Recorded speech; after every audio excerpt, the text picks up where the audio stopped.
There we go. Take it away, Peter. Great. Thank you, Amanda. And delighted. It's a small, but I hope interesting group. I know some of you and don't know others, but encourage you to stop me if there's something during that you want to talk about or don't understand. And I'll try to leave some time at the end for Q&A. We're going to talk about climate change with a focus on what you can do. Next slide, Amanda. Going to talk about climate change. Most of this is going to be, most of you probably have heard about it, but we'll find a bit more. We'll talk a bit more about it. To talk about energy efficiency, I'm going to talk about a bit about climate change in nature. And actually, Amanda knows more about this than I do, but I'll do what I can. Talk about the roles for the government, roles for the Conservancy, as well as the role for individuals, because it is something that's going to require us to be all hands on deck. Next slide. So climate change, I'm sure you all read about it, and you have various levels of understanding of it. The science, the actual science of it is complicated. The world's atmosphere is constantly changing. But there's 5 little comments here, and I actually should have worn my T-shirt. I have a T-shirt with this on it. But it's pretty clear. It's warming. It's us. We're sure it's bad. We can fix it. One of the complaints I have with many environmentalists, from David Suzuki to Al Gore and others, is they focus on the first 4 and they focus on scaring people. And there is a reason for that, because they are scared as scientists. They're very concerned. And often scientists will focus on how bad it is and assume that other people can accept that and will therefore figure out what to do. I focus on the last part. Because I think presenting problems without a solution is not going to engage many people, and it's and I think it's a great comparison to Martin Luther King, and he could have talked about a nightmare. Being a Black person in the U.S. in the early '60s, he didn't talk about a nightmare. Obviously, he talked about a dream. So I think it's really, to me, important to have give people an idea of what it is they can do. Next slide. And I'm going to go fairly quickly here, so I presume you can keep up and go back and listen to it if you want. There's some real challenges with climate change. People will typically say, it's not where I live. It's not in my lifetime. Politicians will certainly say, it's not in my term of office. So I'm going to kick it down this can for another 4 years. It's other people, it's other countries, it's China building coal plants, it's India, it's somebody else, it's Donald Trump. So it's very easy for people to just go away from it. And there's a link there. And of course, it's too cold anyway. So what's wrong with global warming? There's a video there that I've got that talks a bit about that. So it is hard to talk about it. Our brains are just not wired to think about something like climate change. You can't smell it, you can't taste it, but we are beginning to see it. And next slide. So there's not many numbers in this presentation, but this is a number that drives what I think is what I do, and it's why I do what I do. 82% of Canada's anthropogenic man-made greenhouse gas emissions are from the production and use of energy. So people know about climate change. They know that it's something to do with carbon dioxide and emissions in the atmosphere. But it's a little bit fuzzy after that. But once people hear that 82% is related to energy, it really is pretty clear we need to focus on energy. Now, there's other forms of greenhouse gas emissions. There's naturally forming emissions. There's emissions from some industrial processes not related to energy, some from landfill sites. But 82% is production and use of energy. So that's where the focus of my work is on energy and energy policy. Next slide. There's sort of 4 categories of solutions to this issue. We're going to talk about 2 of them today. Maybe some other time we can talk about some other ones, but I've categorized them into 4 different areas, and you've probably heard reference to these before. First of all, there's mitigation. How do we reduce the amount of CO2 and methane in the atmosphere? And we can do that in 2 ways. We can look at the supply side. How do we use more energy that does not have CO2 in it, other than, basically getting rid of our use of fossil fuel.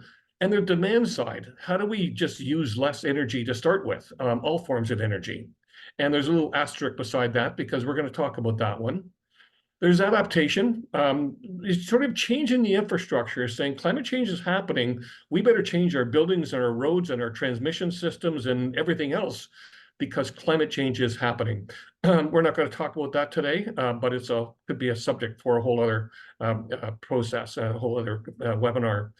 Carbon capture, there's two ways of doing this. We have a great thing that's been around for billions of years called photosynthesis, which is really quite amazing, where it's taking carbon in the atmosphere with sunlight and converts it into oxygen.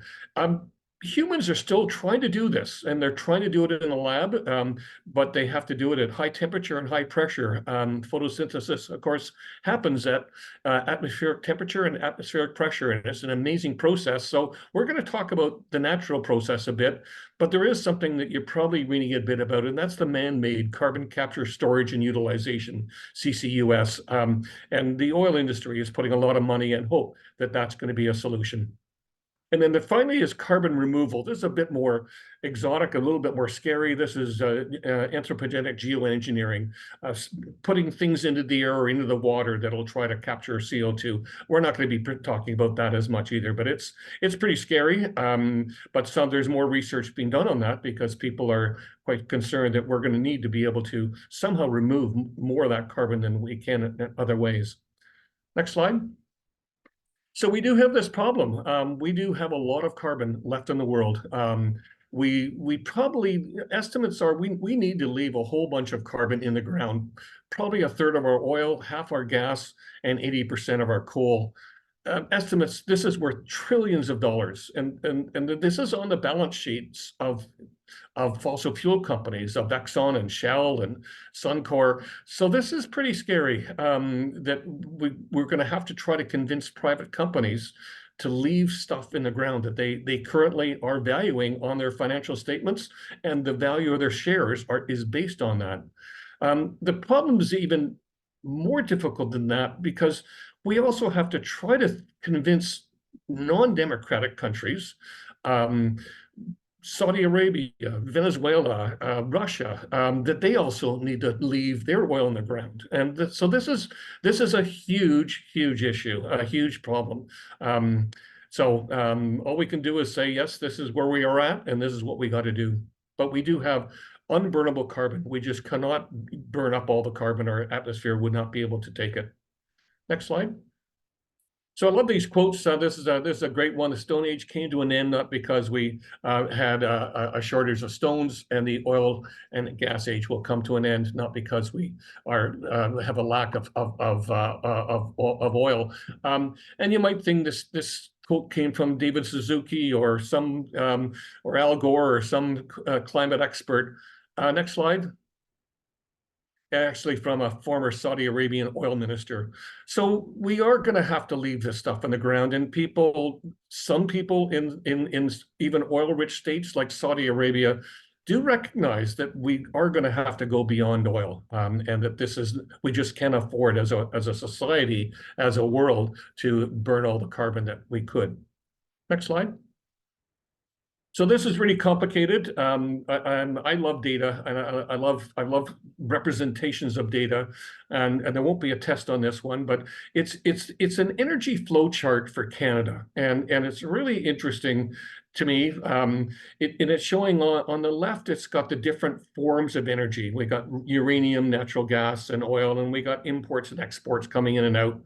But the really interesting part of this feature is on the right-hand side, you can see that the useful energy is the yellow stuff at the bottom there. And the beige color at the top, that's wasted. Where we waste about 60% of our energy in our energy system. And it's complicated, it's a little bit of spaghetti, but one of the areas that's the most interesting to look at is at the second little box at the bottom called transportation. It's the simplest one because it's almost all oil coming in. And then you can see the little band of yellow at the bottom, that's the actual movement of vehicles, cars, and trucks. And the beige on top of it, that's the waste. That's the waste energy. Our transportation system is hugely inefficient, but still is part of the electricity system when we're burning coal or natural gas at 30, 40, 50% efficient. So we are wasting about 60% of our energy in Canada. Now, that'll never be zero. We have laws of thermodynamics that tell us that whenever you convert energy from one source to another, there will be losses, but 60% is a lot to be wasted. So when people think about, when they realize that, yeah, we are already wasting a lot of energy, people get a sense of that. This chart to me really illustrates it very clearly. It's called a Sankey diagram. So anyway, as I said, no test on that one. So there's two energy solutions. One that gets the majority of the attention is supply. Pipelines, Keystone, Trans Mountain, Line 3, oil tankers, LNG, tar sands, solar collectors, wind farms. This is all interesting stuff. It's all on the supply side. How do we get cleaner energy? How do we use less fossil fuel and change out fossil fuel for some other fuel? And that's important. These supply issues are important, but very few people focus on the demand side. How do we just use less of this stuff in the first place? And as Amanda said, at the start of my career, I was with a group that came up with the idea of reduce, reuse, recycle for garbage. And it's sort of like this for energy. The first thing we should really be looking at is how can we use less energy in the first place? And then absolutely, once we've reduced the amount of energy we're using, absolutely the energy we should use should be as clean as possible. But focusing only on the supply side means that we're overbuilding the supply system when we could very cost effectively be looking at ways to just reduce the amount of energy that we are using in the first place. Next slide. So there's 6 types of energy efficiency. I've been in this business for a long time. There's no one term. Everybody uses different terms. So in order to teach a class and to write a textbook, I came up with what I thought would make the most sense in trying to identify the different types and categories of things that we might call energy efficiency. So the first is behavior, just using light switches, using programmable thermostats, walking instead of taking a car, taking public transit, just things that you can do. You don't have to buy anything. It's already there. It's just using our existing technology better. The second one's a little bit unusual, but it's very large. And this is the same thing. It's sort of behavior conservation, but for a large building, for a shopping center, for an office tower, for a hospital or a university, where you can have huge energy savings by, again, you don't have to buy anything new, just use your existing technology better.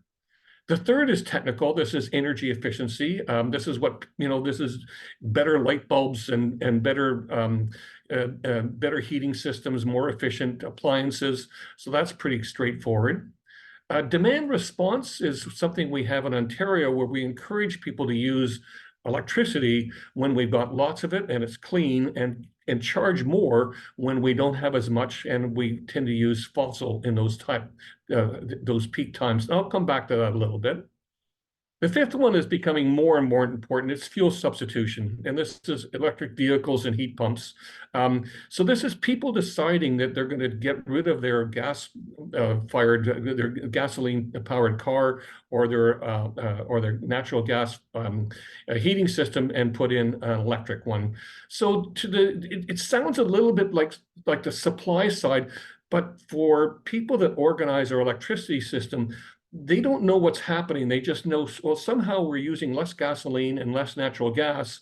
Something's happening at people's homes and with their cars. But this is a decision that's being made by people. And the fifth one is on-site generation, like small amounts of solar that people might have in their house. And that's, again, from a system point of view, it looks like conservation because it's not a big plant that you regulate and monitor. It's happening at a local level. So those are the 6 types of conservation, and I'm going to go into each of them just a little bit. Next slide. So behavior could represent about 20% of our savings. As I said, it's great. There's no upfront capital costs, but it is something that it's difficult to convince the system operators. These are people that are in Ontario. We call it ISO, the Independent Electricity System Operator. They're responsible for making sure the lights are on all the time. They're reluctant to count on conservation, and especially behavior, because it's okay, maybe you convince people to do something today, but will they do it tomorrow? Can I really, am I going to lose my job because we're out of electricity in a few years' time? So this is a more difficult one. It's a really interesting one to me, the behavioral side. Next slide. And just to show how important this is a report from the International Energy Agency. It's showing that about 65% of potential reductions in energy are actually driven by consumer decisions, both behavioral and also just making decisions about what car you're going to drive and how you're going to heat your house and where you're going to live and how you're going to move around. So people have a huge influence on the amount of energy that can be consumed. Next slide. This, as I said, system operations. This is a bit more. This isn't as much for people in their homes, but this really shocked people. This is a study that was done by a group in Toronto called the Toronto Region Conservation Authority, and I see my son Cullen is on the webinar, and he works for TRCA. They did a study looking at schools in Ontario. They're all built within the same year, so they're all the same few years. So it's not as if one is more energy efficient than the other. They're basically built using the same building code, and people thought there might be a difference of 30 or 40% between the best and the worst. They actually found it's 300%. So you can see the people on the far right there, the schools on the far right. It's obviously someone that just doesn't care. They're nearing retirement. They were never taught how to use the new equipment. They don't like it. They just don't care. Whereas the people on the lower ones on the left there, they're all competing to be the best. And so this shows how important it is when we operate something like a school to make sure that, and again, it's the same equipment. It's not as if the ones that are using a third less have new stuff. They typically, it's the same stuff. They're just using it much more effectively. Next slide. And then, of course, we have new technology. I think there's a slide after that that's got a graph. Yeah, there it is. So this is technology. So clothes washers, ranges, dryers, freezers. And so, and again, this is one the system operators who I used to work with, they love this. Once you've taken out an old refrigerator and put a new one in, they love it because you can count on it. That old refrigerator is no longer in operation. So but it does require money. Typically you are replacing something, and the energy efficient alternative is often more expensive. It lasts longer, it's higher performing, but it does require people, and the same decision people had when they buy light bulbs, and we've had a number of evolutions of technologies, and the newer technologies are more expensive to start with, and you've got to believe the box when it says it's a 2-year payback. It really is. But it takes faith, and it takes people to say, yeah, I'm going to believe this. And they try it, and then they realize, yeah, I don't have to change it as often, and my electricity bill has gone down. Next slide. Demand response. This is a bit more complicated. This is what's called a load duration curve. This is for Ontario. And because of our electricity system, people want to have all 25,000 megawatts. For a few hours a year, you actually need all of that. But for most of the year, it's less than 20,000. So if we can find ways of encouraging people to use the same amount of energy, same amount of electricity, but can you use it not on a hot summer afternoon? Can you do it that evening or even early in the morning? So trying to encourage people to use electricity when we've got more of it, and it's also in Ontario when our grid is much cleaner, and of course it's much more expensive. That electricity to meet those final few hours is very expensive.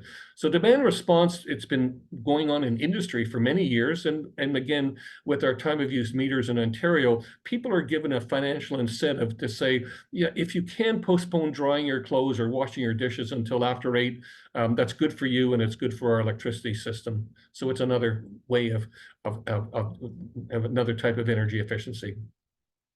And of course, we got fuel substitution, heat pumps, and EVs, electric vehicles. We could have a whole session on this, but we're finding more and more application. A heat pump is really like your refrigerator. And if you've ever moved your refrigerator, it's sort of warm at the back, and that's what's happening. It's the machine is taking the heat out of the inside of your refrigerator and throwing it out the back in those coils. And a heat pump is the same thing, except what in the winter, it's putting that heat that you get behind your refrigerator, that's actually heating your house, and the cold is being exhausted. So even when it's -10 and -20, you still have enough energy, enough heat outside to be able to work this compressor and to do this thing. Heat pumps are great at the efficiency can be over 250%, so you get 2.5 times as much energy out as you put in. It's really a magic thing because you're not creating energy, you're just moving it, and they're using this the refrigerant to drive it. So we have these technologies, and some of you may have. We had a show last year in Muskoka. Conservancy did an event with Climate Action Muskoka and we had 10 or 15 manufacturers of EVs, and we had an exhibit and an opportunity for people to look at EVs. So it's something that more and more people are considering. Next slide. So there are some challenges with conservation. It is hard to see. I've been in the environment business for many years, so dealing initially with waste, water pollution, air pollution, litter. These are all visible things. Recycling blue boxes, it's very visible. It's tactile. You pick it up, you see it. You see that your neighbors are also participating in it. Energy efficiency is different. We rarely see energy. The only time people get a really direct connection with energy is when they fill up their gasoline tank in their car. But otherwise, the bill comes in a month or two later. You've sort of forgotten about it. It's for a whole month.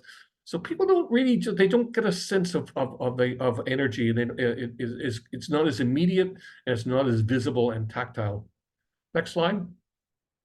It's also harder to measure. It's not impossible, and we certainly have protocols to do this, but whereas when you put up a new nuclear plant or a wind turbine or a solar field, you put a meter on it and you know exactly every second what's happening. You know exactly how much energy you're producing. With conservation, you need to try to figure out what would have happened. What was business as usual? What would I have used if I didn't do this thing called energy efficiency? So it requires some calculations. It's more than just putting a meter on it. You've got to do this thing. As I said, there's protocols.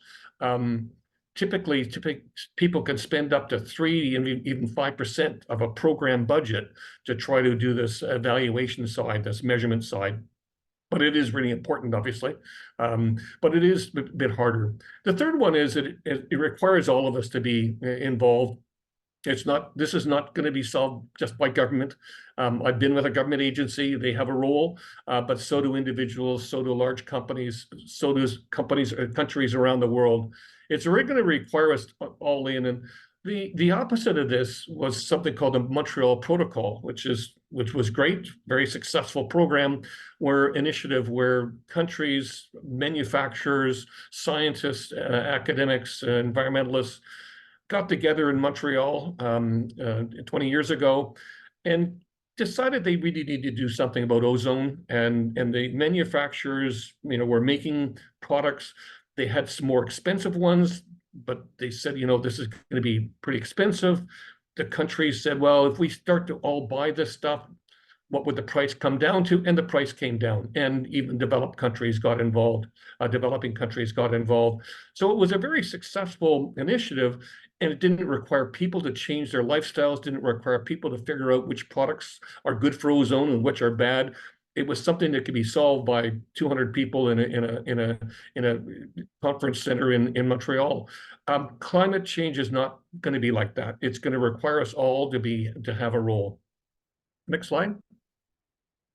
Now we've got some barriers, and again, I love graphics. This is a great one that I found from the U.S. And so it's showing on the left bank, we got a gray building that's been around for a while, sort of getting old. We don't want to tear it down, but it's not very energy efficient. It's using a lot of energy, and we'd love to have that building and convert it into a green building. And we've got architects and engineers and owners and tenants and all sorts of people want to do this, but we've got barriers. We've got a river of barriers. The most important, I think, is awareness, just knowing that there are alternatives and that they're cost effective. And there could be some market barriers. Financing can be important. Some, it does require money. And just like when you buy that more energy efficient light bulb, you have to have belief that it's worth spending a bit of money now because you're going to save it in the future. And institutional and technical barriers are less important. So we do need to overcome these barriers. And this is the world I live in, and looking at what policies could we have that can help us get over this river of barriers. And there's 6 of them. Codes and standards. If you're going to build a new building, it's got to be green. If you're going to renovate a building, it's got to be green. So you have regulations in our building codes that require that.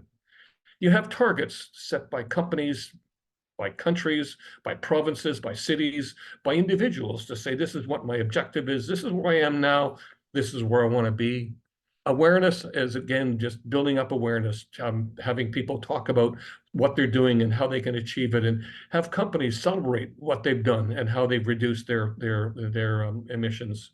Incentive programs, utilities and governments will offer various versions of incentives to reduce that additional cost to go green. Then we have the role of utilities. In Muskoka Hydro One, Enbridge Gas, who can also have these programs to encourage people to use less.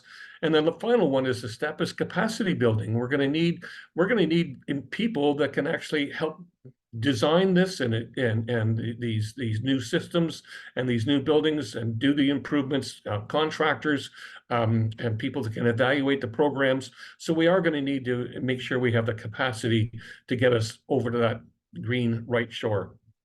Next slide. So there's a number of benefits to energy efficiency. Obviously, the environment one.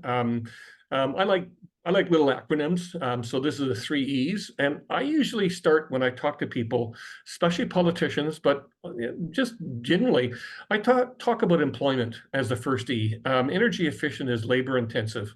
It takes people to design, build, install, evaluate, manufacture conservation products and services. And a lot of those jobs are actually local. Some of the products, some may come in from Vietnam or China, but most of the work with an energy efficiency upgrade of a building is actually on site. It's a local contractor that probably lives within 10 or 20 miles of the site. So it's really good for a local economy. It saves money because it is cost effective. And of course, if you're not using as much energy, it's better for the environment. So those are the 3 E's: employment, economy, and the environment. Next slide. There's also a fourth benefit, which is huge in some countries, and especially in Europe. I was at a conference 20 years ago in Europe, and people were looking at, in the European Union, we're looking at the size and the potential impact of large conservation programs. And one of the guys was, got out his calculator, and we were looking at, a major retrofit of all attics in the European Union. And if you put additional insulation in, and he figured it was the equivalent of a Russian gas pipeline. And this is long before the Ukrainian war.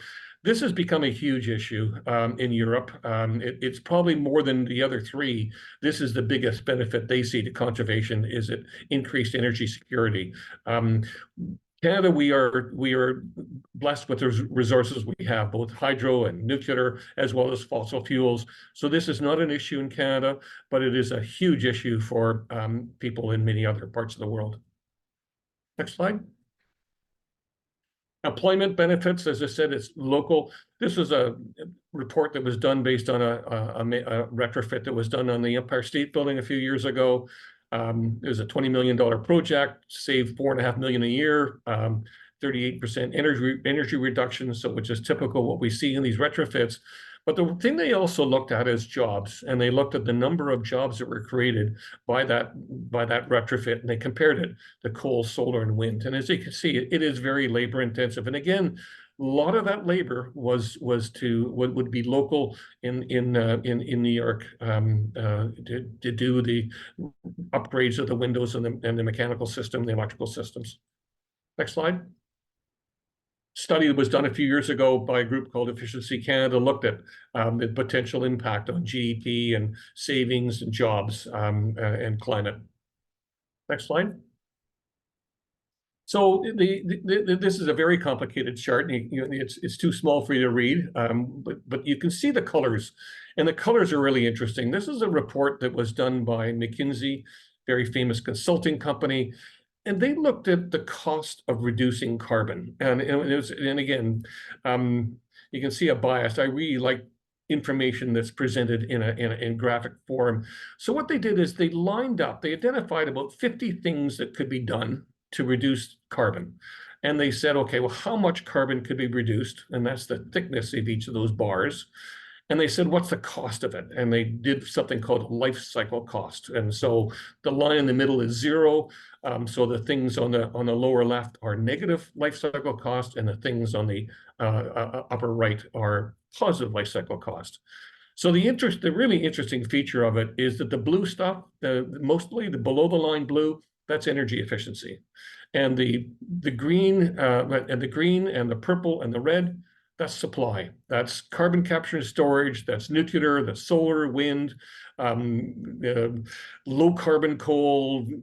You name it on the supply side, and it's interesting if those of you remember a little bit of geometry, the area below the curve is actually greater than the area above the curve, which tells you that we could actually get all the way from where we are now to the end at a negative life cycle cost. Now, I'll be the first to say no one uses life cycle cost. Businesses certainly don't. Even government should, but they often don't. But the life cycle cost is saying, okay, for the life of this product, how much would it cost? And what they're finding is that these life cycle costs of energy efficiency are negative, and those for supply are positive. And that's why this is partly drives my frustration with so much of the discussion by governments and by individuals and by companies is on the supply side. You know, how can we get more, solar? How can we get more wind? Absolutely, we need to do that. But it's not, but we can afford it, and we could cost effectively do it if we did more energy efficiency. If we only do the expensive stuff, it's going to cost money. And if we could do it as a basket, as a portfolio, then we could do it much more cost effectively. So I find this is a very, very strong argument for the importance of the demand side options. Next slide. People like to think about economy and payback, and this is a report of a figure out of the U.S. And I think we're all used to the idea that Canada savings bonds are low risk and relatively low return. Corporate bonds, common stocks, and if you really want to take a flyer at a small company, it could do really well, but the risk is higher. Whereas with energy efficiency, it's both a low risk and a high return. Paybacks of 2 to 3, 4 years. So it's a huge potential. It tends to be very cost effective. Next slide. This is a chart from the Ontario government a few years ago, just showing the cost of energy efficiency compared to new nuclear, refurbished nuclear, solar and wind. Now, the solar and wind have come down since then. I would say that the nuclear costs are much lower than we're actually seeing, but it gives you a sense that it is the most cost-effective way of generating electricity when you look at something. This is a levelized cost of energy. Next slide. And again, out of the International Energy Agency, it's interesting. This is a group it's based in Paris. It was set up by the developed countries after the Arab oil embargoes of the 70s and 80s. And it was really to be an offset to OPEC. And it would be, it was a way for energy consumers to have some political clout and to have some negotiating capability to offset the power of OPEC. So it was a very pro-oil organization for its first 30 or 40 years. They become much more interested now in looking at climate change. And this is a report they did a few years ago that shows the huge potential for energy efficiency in achieving our emission reduction targets. Next slide. So just a bit on climate change and nature. Some of you may have followed the various COP meetings, and there was one just earlier this year in UAE. And it didn't get as much attention, but there was a really interesting clause in that they emphasized the importance of conserving, protecting, and restoring nature and ecosystems towards achieving the Paris Agreement temperature goal. So a clear acknowledgement that yes, we do need to do mitigation and adaptation, but we also need to find ways to conserve and protect nature, because this is nature's natural system of being able to draw the CO2 out of the atmosphere and convert it into oxygen. So land conservation directly mitigates climate change. And we've got protected lands, and this is what we do at Muskoka Conservancy. This means that the carbon is being sequestered in trees and peatlands. The carbon is being absorbed, produced, it generates the wood. And we've got two YouTubes here. That maybe what we'll do is we'll finish off the slide, and if there's and we'll take any questions. But people may want to do this. Greta Thunberg, I'm sure you've all heard of. She's got some great comments on our natural climate solutions. And George Monbiot is a well-known climate change scientist who talks a bit about it. So let's come back to those if we have a minute. I think we're almost done.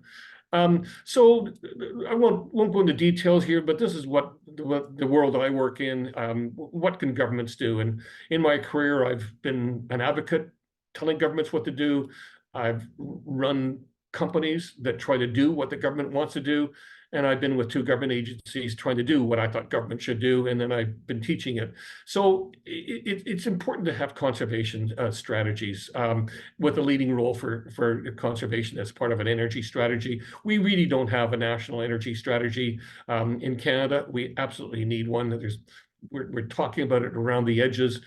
Some of you may be old enough to remember Pierre Elliott Trudeau, and he had a national energy program. The Liberals haven't got a vote in west of Winnipeg since. It was very controversial. But we need to set and monitor targets, and not only have targets. Canada's done a bunch of targets, we don't meet them, and we just blow by them. And we've got to set and monitor our targets, and then we got to adjust. If we're not meeting our targets, let's do something about it. Not just say, oh, there's another target we missed. Codes and standards, really boring stuff, but can have a huge role. Funding for voluntary programs, making sure that utilities and others can provide some funding for us to do the energy efficiency program. Information, education, building capacity in the private sector, enabling others. And the last one, of course, for governments is they are very large owners of buildings and fleets, and they need to get their house in order. They don't need to be perfect, but they need to be able to say, this is what we're doing, so they can go to consumers and industry and institutions and saying, we're not perfect, but this is what we're doing, and we encourage you to also join us in what you can do. Next slide. The Conservancy, as Amanda said, 55 protected areas. We think Amanda made an estimate about 3.6 million trees, which is pretty neat, and 803 acres of wetlands. And this is what a role for all of us in the Conservancy and those of you who support us is that we need to add to this growing list. Bob was saying at the beginning just how we've added about a third of our properties in the last 6 or 7 years. So we've had growth. We need to continue to do this, and we need to continue to find ways to protect more of Muskoka. And its role in climate change is an important one because we're protecting those trees. Next slide. So want to end here with just people have often asked me for a list of things they can do, and I was initially reluctant. I just, it's sort of a continuous evolution, and there's never, I don't want people to think that, yeah, I just do these 10 things, I'm done. But I got asked so many times for a list. I said, okay, fine. So we came up with the list, and it's only 3 things, but they're not easy. The most important thing to start with is to think. And if people think about energy, they'll figure it out. There's all sorts of information available. Just think about the energy you're using. And if you think about it, you can pretty well figure it out. Next slide is to do it. There is a rule, and it's not just, and it's very easy to say, well, China and my next door neighbor and my uncle and whatever. It's important for people to actually act. And the third one is to act. And we can do this. We've done it before. And I think it's something we all need to do. So we got a list of other things here. Just next slide, Amanda. What you can do about energy. We all have devices. Just think about the energy in your devices, whether it's a car or a cell phone or a TV or a light or whatever it is. We all buy new products. Think about energy when you're buying a house, a car, heating system, appliances. Think about your mobility choices, how you move around. A lot of us are looking at, people are looking at EVs, obviously, public transit, more walking, more biking, trying to do fewer flights, international flights. That's a huge source of greenhouse gas. Waste management, garbage, food choices. Some people, my son included, are vegetarians because of the impact that meat production can have on our climate. And the final one is to be an informed voter, and not only to be informed, but to vote. And I just, this is something I particularly emphasize with young people. I think there's a concern I have. The young people are sort of giving up, that they figure people my age have screwed things up so badly they don't want to participate. We may have screwed things up pretty badly, but I really encourage people to participate, be informed, and be a voter. I'm certainly not going to tell you how to vote, but I certainly will encourage you to vote. Next slide. And with nature, it's all of us, protect your own property, support the Conservancy. Many of you I know are volunteers already. Help promote the idea of it, donations, and consider a legacy gift of property, and enjoy it. Next slide. So what we're looking at is a culture of conservation, and we've done this before. We've done it with the Blue Box. We've done it with seat belts. We've done it with drinking and driving. We've done it with non-smokers' rights. It doesn't happen in 2 or 3 years, but these things happen less than 20 years. We've had major changes that the society has undertaken. And I think this has been a very exciting time for all of us to be in, because we've seen these changes in the past, and I think we can make these changes in the future. That's the last slide. Final thoughts. You must be the change you wish to see in the world. It would be very easy for Gandhi to have said back then that it's all those English guys, they're really ruining our country, and if we could just get rid of those English, we'll be fine. He wanted to see the change, wanted to be the change. Never doubt that a small group of thoughtful, committed citizens can change the world. Indeed, it is the only thing that ever has. Margaret Mead. And the last one is, I call upon you not to be detached spectators involved, but involved participants in this great drama that is taking place. And Martin Luther, of course, was not talking about the climate and energy and nature drama, but I think his words are equally useful today. And final thoughts, I think. So there's my textbook if you're interested. If you have trouble sleeping at night. And next slide. And there's my email. So with that, I'll open it up for discussion. Thank you, Peter. That was great. If you have any questions or thoughts, oh, I see a hand from Barb, so go ahead. Right. Okay, thanks, Peter. So I love your think, do it, act. I love it. I'm always looking for ways to make a change as an individual, and there seems to be sort of this lethargy out there, and looking for ways to stimulate that, and I think I would love to hear your comments on EVs, because I feel like this is the one stumbling block for me. I'm a vegetarian. I work in nature conservation. I have a heat pump. I have efficient light bulbs. You know, all these sorts of things. But I would love to own an EV, but I'm afraid because there's no infrastructure. Well, I should say no. The infrastructure is limited. It's scary to me. And there's not a lot of information out there. And this is, I think, the one thing that we could, so many of us could do, but there's not enough information. So Yeah. what do I do? Well, I agree with you. And there's not enough infrastructure. There's not enough infrastructure in Toronto. I'm trying to put one into our co-op building. I'm having difficulty. It's tough. I actually, so I have a plug-in hybrid. So I can go, in the city, I'm mostly on electric. I plug in at my office. I can, I drive around the city. It's mainly on electricity. But when I drive to Muskoka, it's going to be on gas. I just, and I know obviously lots of people that have Teslas. They're able to go, 400 kilometers in the summer and 250 in the winter. We are going to have that infrastructure at some point. It's not there now. I think what we're going to be, I'm sure you're beginning to see a bit more of it. I think one of the things we're going to begin to see more of, I think, is charging stations at grocery stores, at big box stores. So the idea is that while you're in shopping for a half hour, you charge up, and if it's a level 3, it would completely charge your car. We don't have that yet. It's not there. Two other things I'll just say on EVs. It's not, unless the electricity grid is clean, it could be marginal. And in Alberta and Nova Scotia, where there's a lot of fossil still used to generate electricity, it's still positive, but not as positive as it would be in Quebec or Manitoba or even Ontario with our nuclear. So that's the issue. The other thing that I think is important to note here, and I've heard people comment, is that you don't want people thinking, okay, well, now I've got an EV, I'll drive even more. I'll use even less public transit. I'll even bike less and walk less because I know this thing is so clean.